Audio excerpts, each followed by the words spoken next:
Welcome to our channel. నమస్కారం. జగన్మోహన్ రెడ్డి ముఖ్యమంత్రిగా ఉన్నప్పుడు జరిగిన మద్యం స్కామ్, వేల కోట్ల రూపాయల స్కామ్ అది. దాంట్లో భాగంగానే ట్రాన్స్పోర్ట్ స్కాము. ఒక కారుమూరి నాగేశ్వరరావు కుటుంబమే 350 కోట్ల రూపాయలు స్కామ్ చేసిన పరిస్థితి చూసాం. ఈడీ నోటీసులు ఇచ్చి కారుమూరి సునీల్ని అరెస్ట్ కూడా చేసింది ఆ కేసులో.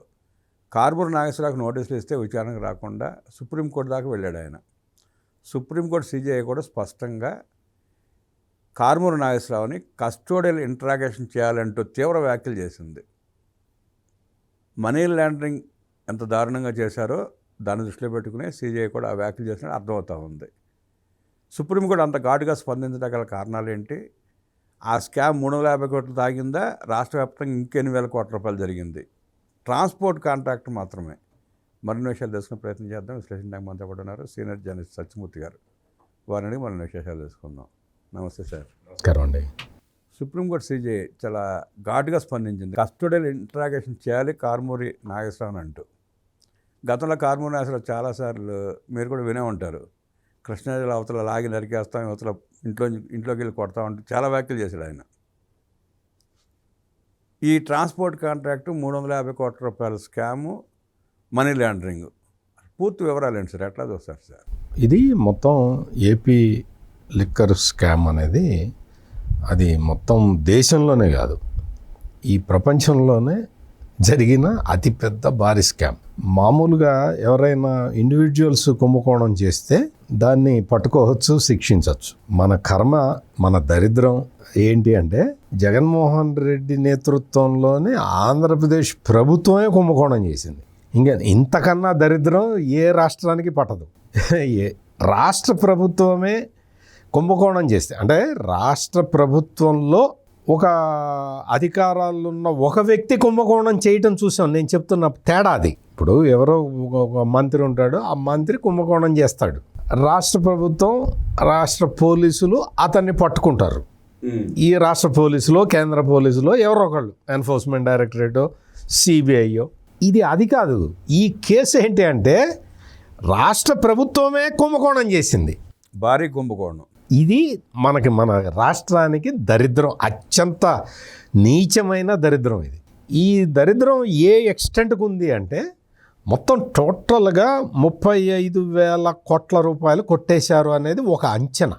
35,000 కోట్ల రూపాయలు కొట్టేయటం అంటే మీకు రాష్ట్ర బడ్జెట్, వార్షిక బడ్జెట్లో సగం, దాదాపుగా సగం. అంటే మీరు ఆలోచించండి, ఇది ఎంత పెద్ద కుంభకోణం. ఈ కుంభకోణం జరుగుతున్నది అని చెప్పి జగన్మోహన్ రెడ్డి, అంటే ముందర ఎవరికి కూడా కుంభకోణం జరుగుతున్నట్టు ముందర తెలియలే. ఫస్ట్ అనుమానం రాలా. జగన్మోహన్ రెడ్డి పాలసీ మార్చాడు. పాలసీని ఎట్లా మార్చాడు? అప్పటి వరకు గవర్నమెంట్ ఇన్వాల్వ్మెంట్ ఏమీ లేదు. గవర్నమెంట్ ఆక్షన్ పెట్టేది, ఆ షాపులు, బ్రాందీ షాపులు వేలం వేసేది, ఆ వేలంలో కొనుక్కునేవాళ్ళు. ఆ వేలం వల్ల కొంచెం కాంపిటీషన్ బాగా ఎక్కువైపోయి కొట్టుకు చేస్తున్నారని చెప్పి అందరూ డిపాజిట్ కట్టాలి. 1 లక్ష, 2 లక్షలు, 3 లక్షలు ఫిక్స్ చేస్తారు. అక్కడ జనాభాని బట్టి అది కట్టాలి. కట్టిన తర్వాత లాటరీ వేస్తాము. లాటరీ వేసిన తర్వాత ఎవరికి వస్తే వాళ్ళకి ఇస్తాము, కొట్టుకు చావమాకండి అని చెప్పి రాష్ట్ర ప్రభుత్వం ఒక వయా మీడియాగా ఒక పాలసీ పెట్టింది. ఆ పాలసీ ప్రకారం లాటరీ తీస్తారు, అందరూ డబ్బులు డిపాజిట్ కడతారు. లాటరీ రాకపోతే వాడు డిపాజిట్ పోయినట్టే. ఆ డిపాజిట్ గవర్నమెంట్ దగ్గరే ఉంటుంది. ఆ డిపాజిట్ రిటర్న్ ఇవ్వరు. ఇది వ్యవస్థ. దీంతో ఏంటి అంటే సజావుగా లిక్కర్ వ్యాపారం జరుగుతూ ఉండేది. ఇక్కడ ఏంటి అంటే ఇందులో ఉన్న మెయిన్ స్ట్రెంగ్త్ ఏంటి అంటే ఇప్పుడు నేను చెప్పిన పాలసీలో తయారు చేసేవాడు డిస్టిలరీస్, బ్రూవరీస్ తయారు చేస్తాయి, బీర్ కానీ, వైన్స్ కానీ. ఇవి తయారు చేసేవాడు వేరు. వీడి దగ్గర నుంచి బ్రూవరీస్ కార్పొరేషన్ వాడు కొనుగోలు చేస్తాడు. ముందు ఆర్డర్ ఇచ్చి తర్వాత వాటిని కొంటాడు బ్రూవరీస్ కార్పొరేషన్. ఈ కొన్నవాడు ఏం చేస్తాడు అంటే ఈ బ్రూవరీస్ కార్పొరేషన్ మొత్తం ఈ షాపులు ఉన్నాయి కదా, ఎవరైతే కాంట్రాక్ట్ తీసుకుంటారో ఆ షాపులకి పంపిస్తారు. అంటే ఏంటి, మీకు ఎక్కడికక్కడ వాడు ఎంత తయారు చేశాడు, తయారు చేసింది ఇక్కడికి ఎంత పంపించాడు, ఇక్కడ ఎంత ఎంట్రీ అయింది, ఇక్కడ ఎంట్రీ అయిన వాటిట్లో ఇక్కడికి ఎన్ని వెళ్ళినాయి, ఎన్ని అమ్మారు, ఎన్ని మిగిలినాయి, మొత్తం లెక్క పర్ఫెక్ట్గా ఉండేది. ఒక తయారు చేసిన వాడు మరి వాళ్ళ లెక్కలు వాడు చూపించుకోవాలి, వాడికి ఈ అమ్మేవాడికి సంబంధం ఉండదు. బ్రూవరీస్ కార్పొరేషన్కి వీడు నోడల్ ఏజెన్సీ, వాడు తయారు చేసింది వీడికి ఇవ్వాలి. ఇది గవర్నమెంట్ మొత్తం ఆఫీసర్లు ఉంటారు, వీడు లెక్క చూపించాలి, ఈ లెక్క ఇక్కడికి పంపించాలి, వాడు అమ్మాలి, అది ఇవ్వాలి. ఈ మొత్తం టోటల్ వ్యవస్థని మానిటర్ చేయడానికి సీటెల్ అనే సాఫ్ట్వేర్ పెట్టారు. సీటెల్ అనే వాళ్ళ ఆ కంపెనీ వాళ్ళ సాఫ్ట్వేర్. అది ఏంటి అంటే ఆటోమేటెడ్ ఆర్డర్ సిస్టమ్. అది ఏంటి అంటే నీకు ఇవాళ ఏమో నాకు బ్రాండ్లు తెలియవు కానీ ఏదో మ్యాన్షన్ హౌస్ అనుకుందాం, ఎన్ని అమ్మారు, 100 అమ్మారు అంటే వీళ్ళు ఏం చేస్తారంటే 110కి ఆర్డర్ పెడతారు. వాడు తయారు చేసి 110 వీళ్ళకి పంపిస్తాడు, ఆ 110 వీళ్ళకి అందజేస్తారు. అందులో ఒక 20 మిగిలిపోయినాయి అనుకోండి, అంటే 90 అమ్మారు, మళ్ళీ ఆర్డర్ పెడతారు, 100 చాలు అని పెడతారు. ఆ 100 తయారు చేసి వాడు 100 పంపిస్తాడు, ఆ 100 ఇక్కడికి పంపిస్తారు. ఇట్లా ఉంటుందన్నమాట. అంటే డిమాండ్ మీద కొంచెం మార్జిన్ వేసి పంపిస్తారు, ఎక్కువ వేసి. అది తగ్గితే ఎంత ఉందో, స్టాక్ ఎంత ఉందో ఆటోమేటిక్గా తెలిసిపోతుంది కాబట్టి ఆర్డర్ తగ్గించి పంపిస్తారు. ఇది సీటెల్ సాఫ్ట్వేర్ చేసే పని, ఆటోమేటెడ్ ఆర్డర్ సిస్టమ్. ఇంత చెప్పాను కదా నేను.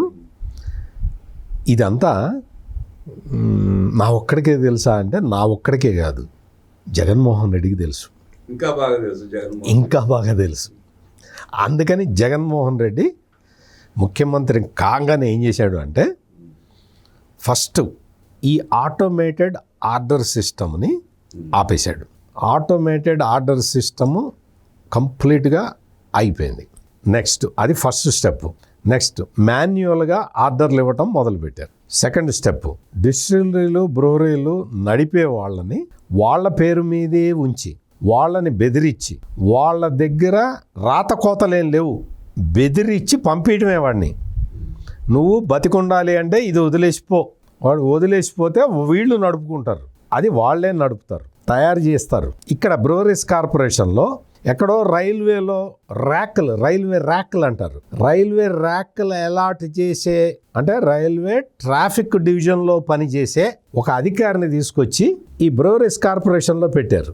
అప్పటి ప్రభుత్వ చీఫ్ సెక్రటరీ ఎల్వి సుబ్రహ్మణ్యం ఏం చెప్పాడు అంటే ఇతన్ని అగ్రికల్చర్లో పెడుతున్నాను అని చెప్పాడు. డెప్యుటేషన్ మీద వచ్చాడు గవర్నమెంట్కి, ఇతన్ని అగ్రికల్చర్లో పెడతానంటే జగన్మోహన్ రెడ్డి లెటర్ రాశాడు, నో అతన్ని బ్రూవరీస్ కార్పొరేషన్ కోసం నేను తెచ్చుకున్నాను, అందులో ఇవ్వండి అని.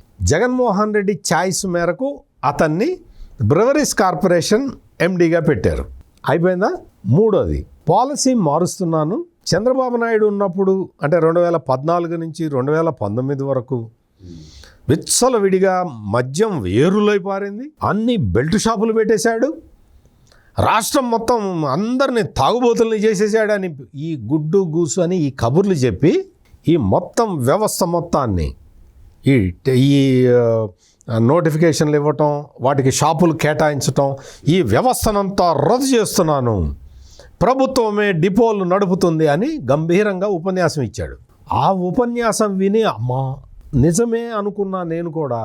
ఇది కొత్త విధానం పెట్టాడు. కొత్త విధానమేం కాదు, ఢిల్లీలో ఇదే ఉండేది.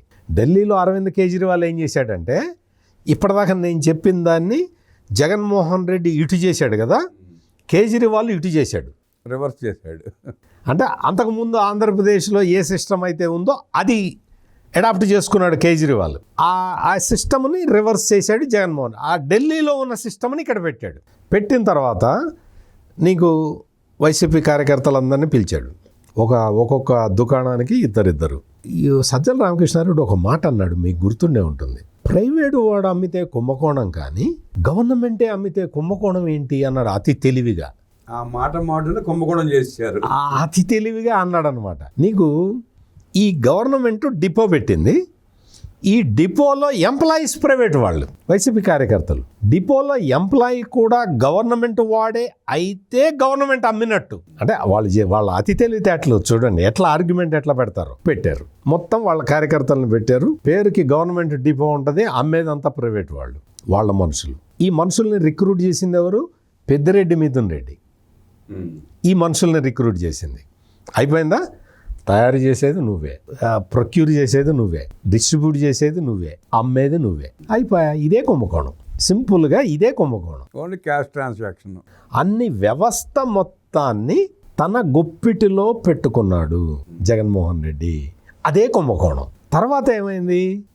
ఇవన్నీ కూడా ఈ డిస్టిలరీస్ నుంచి బ్రూవరీస్ కార్పొరేషన్ డిపోలకు రావాలి, కార్పొరేషన్ డిపోల నుంచి రిటైల్ షాపులకి వెళ్ళాలి. ఈ మొత్తం కూడా ట్రాన్స్పోర్ట్ ఆర్డర్స్. ఎవరొకళ్ళు ట్రాన్స్పోర్ట్ చేయాలి కదా. ఆ ట్రాన్స్పోర్ట్ ఆర్డర్లు ఇప్పుడు ఏదైనా కక్కుర్తి కాకపోతే తయారు చేస్తున్నది నువ్వే.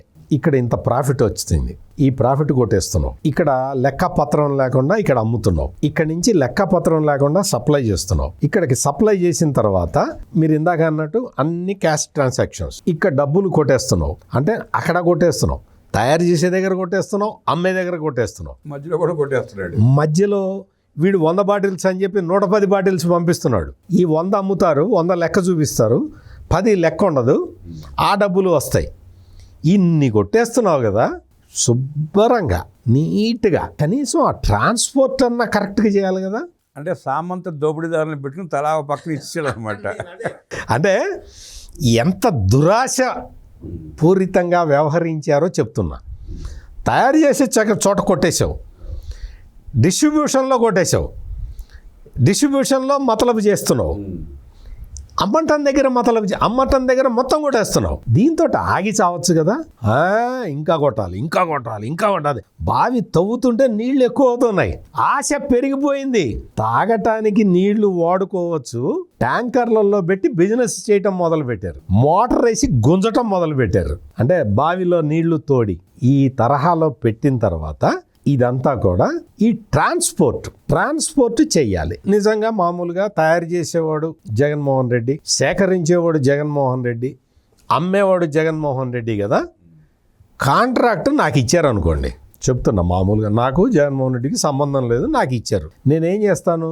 అక్కడి నుంచి 200 బాటిల్స్ ఇక్కడికి వచ్చినాయి, ఇక్కడి నుంచి order 100 bottles, 10 bottles extra, 110 bottles నేను ఇక్కడ ఇచ్చాను అని చెప్తా. నాకు తెలుస్తుంది కదా. థర్డ్ పార్టీకి తెలిస్తే ఎట్లా? మూడో వాడికి తెలియకూడదు కదా. మొత్తం మనమే నొక్కాలి కదా. అందుకని ఈ ట్రాన్స్పోర్ట్ కాంట్రాక్ట్ కూడా మనవాడే ఉండాలి. నమ్మకమైన వాడు ఎవడో వెతకండి అంటే కారుమూరి నాగేశ్వరరావు తగిలాడు. జస్ట్ ఒక ఇది. ఈ కారుమూరి నాగేశ్వరరావుకి మొత్తం అంతా కూడా ఆ లాజిస్టిక్ కంపెనీలు ఉన్నాయి, ఆ సిగ్మా గిగ్మా రకరకాలు. ఆ కంపెనీలన్నీ కొడుకు కోడలు అందరూ మేనేజ్ చేస్తూ ఉంటారు. ఆ కంపెనీలన్నీ పెట్టారు. అన్న నేనైతే నీకు నమ్మకంగా ఉంటానన్నా, నీ కాళ్ళ దగ్గర పడి ఉంటానన్నా. ఏం చెప్పాడు. దాంతో ఈ ట్రాన్స్పోర్ట్ కాంట్రాక్టు కారుమూరి నాగేశ్వరరావుకి వచ్చింది. కొట్టు 9 రూపాయలు కిలోమీటర్కి 9 రూపాయలు తీసుకోవాలంటే 19 రూపాయలు, 20 రూపాయలు, 23 రూపాయలు కొట్టడం. ఎందుకంటే ఈ ట్రాన్స్పోర్ట్ చేసేవాడికి తెలుసు కదా అది దొంగ సొమ్ము అని. నేను ఎంత అడిగితే అంత ఇస్తారు. ఎందుకు? అది దొంగ సొమ్ము కాబట్టి అని మధ్యలో ట్రాన్స్పోర్ట్ సిస్టంలో దోచుకున్నారు వీళ్ళు. ఇవన్నీ ట్రాన్స్పోర్ట్ సిస్టంలో దోచుకుంటున్నారు అని జగన్మోహన్ రెడ్డికి తెలీదా? అంటే జగన్మోహన్ రెడ్డి అని నేను ఎందుకు అంటున్నానంటే, నా ఇంటెన్షను రాష్ట్ర ప్రభుత్వం అని అర్థం. జగన్మోహన్ రెడ్డి ముఖ్యమంత్రి బాధ్యుడు కాబట్టి అతని పేరు చెప్తున్నా. స్టేట్ గవర్నమెంట్ తెలీదా? ఈ 9 రూపాయలు ఇవ్వాల్సింది 13 రూపాయలు ఇస్తున్నారని, 13 రూపాయలు ఇవ్వాల్సిన చోట 23 రూపాయలు ఇస్తున్నారని తెలీదా? తెలుసు. కొన్ని నేను కొడుతున్నా కదా, ఆడిని కొట్టుకొని ఆడిని బతకని అని చెప్పి మొత్తం ట్రాన్స్పోర్ట్ కుంభకోణంలో ఇప్పుడు ఈ వ్యవహారాలన్నీ బయటకు వచ్చినాయి.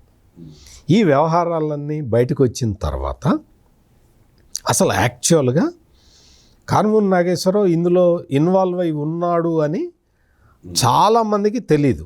అవును, తెలియదు. చాలామందికి చాలా కాలం పాటు కేసు దర్యాప్తు చేస్తున్నారు, కానీ ఈ ఎపిసోడ్ బయట పెట్టలే. పోలీసులు సిట్టు అధికారులు చాలా స్ట్రాటజిక్గా ఒక్కొక్కటి చిక్కుముడులు తీసుకుంటూ వచ్చి చివరికి ట్రాన్స్పోర్ట్ విషయాన్ని బయటకు తీసుకొచ్చారు. ఒక్క కారుమూరు నాగేశ్వరరావు చేసిందే 350 కోట్ల రూపాయల కుంభకోణం. 350 కోట్లు 350 కోట్లు చేసిన తర్వాత ఈ మొత్తం ఆ టోటల్ అవన్నీ ఇప్పుడు నేను చెప్పిన డిస్టిలరీలు, ప్రొక్యూర్మెంటు, సేల్స్ అన్నీ ఎస్టాబ్లిష్ అయినాయి. ఇప్పుడు ట్రాన్స్పోర్ట్ విషయంలో వచ్చిన డబ్బులు, ఆ డబ్బులన్నీ మనీ లాండరింగ్ 350 కోట్లు ఎక్కడ పెట్టుకుంటారు వాళ్ళు మాత్రం ఎక్కడ క్యాష్ పెట్టుకోలేరు కదా. అందుకని మనీ లాండరింగ్ జరిగింది అని ఎస్టాబ్లిష్ కాగానే, సిట్ ఎస్టాబ్లిష్ చేయంగానే ఎన్ఫోర్స్మెంట్ డైరెక్టరేట్ దిగింది. ఇది స్టోరీ, లూటింగ్ స్టోరీ. గవర్నమెంట్ చేసిన కుంభకోణం, ప్రభుత్వం అధికారికంగా చేసిన అతి దరిద్రమైన కుంభకోణం. ఈ కుంభకోణంలో మొత్తం టోటల్ గవర్నమెంట్కి లాస్ వచ్చింది, వీళ్ళు కొట్టేసింది మొత్తం కలిపి 35,000 కోట్ల రూపాయలు. అది సుమారుగా నేను చెబుతుంది ఏదో లెక్క పెట్టడానికి కుదిరే పని కాదు కదా ఇది. అన్నీ మొత్తం సజ్జల రామకృష్ణారెడ్డి వచ్చి ఏం చెప్పాడంటే, ప్రతి బాటిల్ మీద QR కోడ్ ఉంటుంది, కుంభకోణం ఎక్కడ అన్నాడు. కుంభకోణం ఎక్కడో ఇప్పుడు చెప్పా కదా నేను. QR కోడ్ ఉంది, ఒకే QR కోడ్ మొత్తం అన్నిటి మీద అతికిచ్చావు. అది కాదు కదా చేయాల్సింది. అది ప్రొడక్షన్ ఎన్నో బాటిల్, అప్పుడు ఎంత స్టోర్ చేసావు, ఎప్పుడు ప్రొడ్యూస్ చేసావు ఉండాలి కదా. ఆ QR కోడ్ మేము పెట్టాం, కుంభకోణం ఎక్కడిది అని అడిగావు కదా. ఇది కుంభకోణం అంటే అంచెలంచెలుగా గవర్నమెంట్లో ఉన్న పెద్దలు, బాధ్యతలు నిర్వర్తించే వాళ్ళు, బాధ్యత వహించాల్సిన వ్యక్తులు, custodians, they are not proprietors of the government, custodian of the గవర్నమెంట్గా ఉండి ఆ కస్టోడియనే కొల్లగొట్టాడు. ఇది ఇందులో ఒక పార్టులో కారుమూరు నాగేశ్వరరావు ఇరుక్కోవటం కాదు, కారుమూరు నాగేశ్వరరావు చేశాడు ఈ కుంభకోణం. దీన్ని ఎన్ఫోర్స్మెంట్ డైరెక్టరేట్ చాలా పకడ్బందీగా సిస్టమేటిక్గా ఎక్స్ప్లోర్ చేసింది. సాక్ష్యాలు, ఆధారాలు, సిట్ అధికారులు ఇచ్చిన ఆధారాలను వెరిఫై చేసుకుంది. కేసు ముందరికి వెళ్ళింది. కారుమూరు నాగేశ్వరరావు కొడుకుని అరెస్ట్ చేశారు. ఇప్పుడు కారుమూరు నాగేశ్వరరావు వంతు వచ్చింది. కారుమూరు నాగేశ్వరరావుని అరెస్ట్ చేసిన తర్వాత నేను అనుకోవటం హైదరాబాదు జైల్లో పెట్టరు, నేను అనుకోవటం తిహార్లో పెడతారు. తిహార్ జైల్లో పెట్టిన తర్వాత జగన్మోహన్ రెడ్డి వెళ్ళి కారుమూరు నాగేశ్వరరావుని పరామర్శించి వస్తాడు. పరామర్శించి వచ్చి కారుమూరు నాగేశ్వరరావుది అక్రమ అరెస్టు చంద్రబాబు నాయుడు చేయించాడు, రాజకీయ కక్షతోటి చేయించాడు అని చెప్తాడు. కారుమూరు నాగేశ్వరరావు లాంటి సౌమ్యుడు, మంచివాడు, నాకు తండ్రి లాంటి వాడు ఇంకొకళ్ళు లేడు అని చెప్తాడు. ఈ డైలాగులన్నీ చెప్తాడు. వినటానికి ఆంధ్రప్రదేశ్ ప్రజలందరూ సిద్ధంగా ఉండాలి. ఇప్పుడు సుప్రీంకోర్టు చెప్పిందిగా కస్టోడియల్ ఇంటరాగేషన్ చేయాలి కారుమూరు నాగేశ్వరరావు అని. ఇంకా చంద్రబాబు గారు అరెస్ట్ చేయించేది సుప్రీంకోర్టు అరెస్ట్ చేసి అట్లా కాదుగా. ఎవరు ఇప్పుడు సీదిరి అప్పలరాజు కొడుకెళ్ళి గుద్దేసి ఒక అతన్ని చంపేస్తే అది అక్రమ అరెస్ట్ కాలా? వినుకొండ మాజీ ఎమ్మెల్యే బొల్లా బ్రహ్మనాయుడు ఎక్కడో హైదరాబాద్ వెళ్ళి హైదరాబాద్లో గండిపేటలో మొత్తం అంతా కొట్టేస్తే ల్యాండ్లు తప్పుడు డాక్యుమెంట్లు సృష్టించి హైడ్రా దగ్గర నుంచి నో అబ్జెక్షన్ సర్టిఫికేట్తో సహా అన్ని తప్పుడు పత్రాలు తీసుకొచ్చి పెడితే దాన్ని ఇన్వెస్టిగేట్ చేసి తెలంగాణ పోలీసులు బొల్లా బ్రహ్మనాయుడిని అరెస్ట్ చేస్తే అది చంద్రబాబు కుట్ర అనలా? వాళ్ళ అధికార పార్టీ ప్రతినిధి ఒక అతను ఉన్నాడు, అతని పేరు నాగార్జున, అతను తెలంగాణ ముఖ్యమంత్రి రేవంత్ రెడ్డిని అమ్మనాభూతులు తిడితే ఎత్తుకెళ్ళారు తెలంగాణ పోలీసులు ఎత్తుకెళ్తే పోలీసు కస్టడీకి ఇచ్చారు 14 రోజులు ఎంతో, జ్యుడిషియల్ కస్టడీకి తీసుకెళ్తుంటే అతను చెబుతాడు చంద్రబాబు నాయుడు అరెస్ట్ చేయించాడని చెప్తాడు, బాబు కుట్ర అంటాడు. అంటే అందుకని ఎన్ఫోర్స్మెంట్ డైరెక్టరేట్ ఎత్తుకుపోయినా కానీ ఇది చంద్రబాబు కుట్ర అంటాడు. ఆంధ్రప్రదేశ్ ప్రజలందరూ వెయిట్ చేయండి జగన్మోహన్ రెడ్డి కామెంట్ల కోసం. సరే, ఎప్పుడన్నా సుప్రీంకోర్టు CJI ఇంత తీవ్రంగా వ్యాఖ్యానించడం మీరు ఎప్పుడు విన్నారా? అసలు ఇది పెద్ద కుంభకోణం అని కూడా చెప్పాడు. ఏ కుంభకోణం గురించో తెలుసా? ఇదే మద్యం కుంభకోణం గురించి. ఇదే మద్యం కుంభకోణంలో రాజకసిరెడ్డి విషయంలో ఆ కేసు అక్కడికి వెళ్ళినప్పుడు ఈ మొత్తం డబ్బులు కొట్టేశారు. మొత్తం కొట్టేస్తే అప్పటికి 420 కోట్లు 430 కోట్లు తేలితే 430 కోట్లు కొట్టేశారు. నీకు బెయిల్ ఏంటయా? పో నేను బెయిల్ ఇవ్వను పో అన్నాడు సుప్రీంకోర్టు. అంటే ఇప్పుడు నేను చెప్పిన లెక్క తెలిస్తే సుప్రీంకోర్టుకి 35,000 కోట్లు కొట్టేశారు. గవర్నమెంట్కి రావాల్సిన ఆదాయం పోయింది, ప్రజల ఆరోగ్యం పోయింది, గవర్నమెంట్కి ఇన్కమ్ కాకుండా మొత్తం డిస్టిలరీలు బ్రోరీల్లో అక్రమంగా మద్యం తయారు చేసి ప్రజలు ప్రాణాలు పోయినాయి. దాన్ని అక్రమంగా ట్రాన్స్పోర్ట్ చేసి దాన్ని అక్రమంగా అమ్మి క్యాష్ ట్రాన్సాక్షన్స్ 1,00,000 కోట్ల రూపాయల క్యాష్ ట్రాన్సాక్షన్లు చేశారు అని సుప్రీంకోర్టుకి మొత్తం అంతా తెలిస్తే అసలు వీళ్ళెవరు కూడా ఏ కోర్టుకి వెళ్ళొద్దు, మీకు బెయిల్ ఇవ్వము, పోలీసులు చెప్పే వరకు మీకు బెయిల్ రాదు అని బ్లాంకెట్ ఆర్డర్ ఇస్తారు రామబ్రహ్మం గారు. సరే, తీవ్రమైన ఆరోపణలు ఉన్నాయి, డాక్యుమెంట్ ఎవిడెన్స్ ఉంది, పక్కాగా ఉంది మనీ లాండరింగ్ చేశారని చెప్పి. మరి బాలాజీ గోవిందప్పకి, కృష్ణమోహన్ రెడ్డికి, ధనంజయ రెడ్డికి బెయిల్ ఎట్లా వచ్చింది సార్ మళ్ళీ? అది ఏంటి అంటే అది ఫస్ట్ హైకోర్టులో డిఫాల్ట్ కింద సిట్టు స్పెషల్ ప్రత్యేక కోర్టులో డిఫాల్ట్ బెయిల్ ఇచ్చారు. డిఫాల్ట్ బెయిల్ అంటే టైంలో ఛార్జ్ షీట్ వెయ్యకపోతే డిఫాల్ట్ బెయిల్ ఇస్తారు. పోలీసులు సిట్టు ఆఫీసర్లు ఛార్జ్ షీట్ ఫైల్ ఇన్ టైంలోనే చేశారు, కానీ దాన్ని కోర్టు కాగ్నిజెన్స్లోకి తీసుకోవాలి. ఆ టెక్నికల్ దీంతో వాళ్ళకి డిఫాల్ట్ బెయిల్ వచ్చింది. ఈ డిఫాల్ట్ బెయిల్ మీద హైకోర్టుకి వెళ్ళారు. డిఫాల్ట్ బెయిల్ ఇవ్వటానికి వీలు లేదు, మేము టైంకే ఛార్జ్ షీట్ ఇచ్చాము అని ఇస్తే హైకోర్టు వాళ్ళు దానికి సంబంధించిన ఆర్డర్స్ ఇస్తే దాని మీద అంటే డిఫాల్ట్ బెయిల్ మళ్ళీ మీరు చూడండి అని కోర్టుకు పంపిస్తే వాళ్ళు కరెక్టే డిఫాల్ట్ బెయిల్ మరి ఇది అని చెప్పి వాళ్ళు చెబితే వీళ్ళు సుప్రీంకోర్టుకి వెళ్ళారు. సుప్రీంకోర్టుకి వెళ్తే అది అట్లా వాళ్ళకి డిఫాల్ట్ బెయిల్ని ఆల్రెడీ బెయిల్ ఇచ్చారు కదా అన్న ఉద్దేశంలో ఏదో జరిగింది. అది ఇప్పుడు వాళ్ళ మీద కేసు ఇప్పటికే మొత్తం చాలా పకడ్బందీగా ఎస్టాబ్లిష్ అయిపోయింది. ఇంకా వాళ్ళకి ఫర్దర్గా వాళ్ళని లోపల ఉంచినా ఒరిగేదేమీ లేదు, జరిగేదేమీ లేదు. అందుకనే కొంత ఆ విధంగా జరిగి ఉంటుంది న్యాయస్థానాలు. ఇప్పుడు మీకు ఒక పాయింట్ చెప్పాలి రామబ్రహ్మం గారు, ఏంటి అంటే ఇది వరకు ఒక దాదాపు 10-15 సంవత్సరాల కిందట ఒక కేసులో అంటే బెయిల్ ఇచ్చినా ఇవ్వకపోయినా కింద కోర్టు తీర్పు చెప్పిన తర్వాత ఆగేవాళ్ళు. కింద కోర్టులో ఓడిపోయాం మనం పై కోర్టుకి వెళ్ళటం నైతికంగా మనకి కరెక్ట్ కాదు అని నేరస్తులు ఆగిపోయేవాళ్ళు. ఇప్పటికీ కూడా మామూలుగా అంటే బాగా ఈ బలిసినోళ్ళు డబ్బులున్నోళ్ళు కాకుండా మామూలుగా ఎవరైనా సరే ఆగిపోతూ ఉన్నారు. కానీ బాగా బలిసి కొవ్వు పట్టిన ఈ సమాజాన్ని పీడించుకొని దోచుకొని తిన్న వాళ్ళు ఉన్నారు కదా, 1,000 కోట్ల రూపాయలు కాజేసిన వాళ్ళు ఉన్నారు కదా, వాళ్ళు ఏం చేస్తున్నారంటే కింది కోర్టు తీర్పు చెప్పంగానే ఇమ్మీడియట్గా హైకోర్టుకి వెళ్తారు, హైకోర్టు చెప్పంగానే మళ్ళీ సుప్రీంకోర్టుకి వెళ్తారు, సాగదీసుకుంటూ పోతూ ఉన్నారు. సుప్రీంకోర్టు కానీ హైకోర్టు కానీ మా దగ్గరికి ఎందుకు వస్తారయ్యా అనలేరు. అప్పటికి కుంభకోణాలకు సంబంధించి చాలా కేసుల్లో అంటున్నారు, మీరు కింది కోర్టు అక్కడ అయిపోయింది కదయ్యా, మళ్ళీ మా దాకా ఎందుకు వచ్చారు, మళ్ళీ అక్కడికే పోండి అని చెప్తూ ఉన్నారు. అంటే జ్యుడిషియరీ చాలా లిబరల్గా ఉంటున్న దాన్ని ఎన్కాష్ చేసుకుంటున్నారు ఈ డబ్బులు ఉన్న వాళ్ళందరూ, ఈ కుంభకోణాలు చేసిన వాళ్ళందరూ.